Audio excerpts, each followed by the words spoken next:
Do you feel inclined that you'll be reset?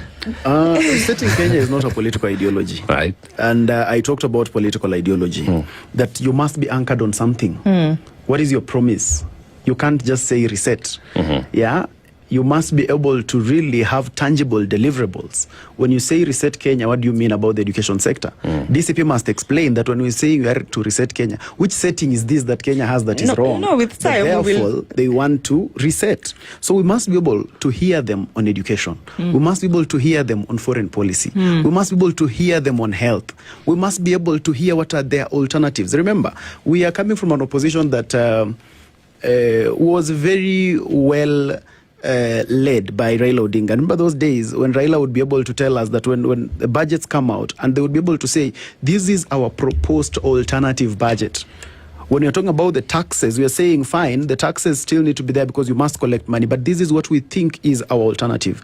On matters of devolution, this is what we think should actually be done. Raila Odinga died saying that I think CDF should be able to be scrapped and this should be able to be taken back to county governments. Not a very popular opinion, because at the end of the day, ideology is not popularity. It's not a popularity contest.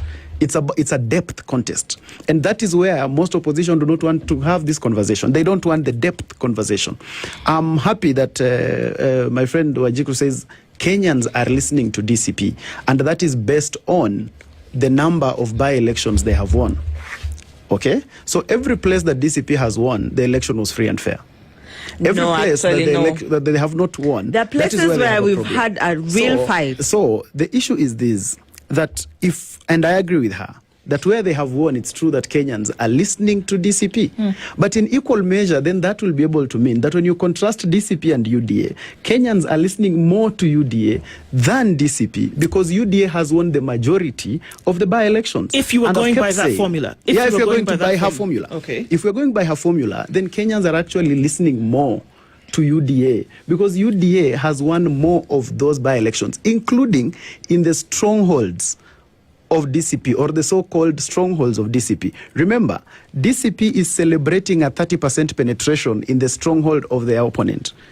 But their opponent has been winning in their stronghold.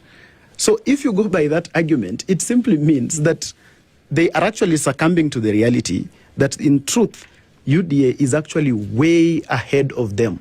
Not by my words, but by the DCP's words, which is actually, in my view, a fair judgment, because that's just being truthful. And they have championed themselves. To say something. They have championed themselves as truthful people. And I'm very glad that they're actually being extremely truthful, because in all truth and honesty, by-elections being looked at, Kenyans are listening more to UDA than DCP. Actually, Kenyans have only listened to DCP in a ward in Kakamega. Not in a concept. Listening to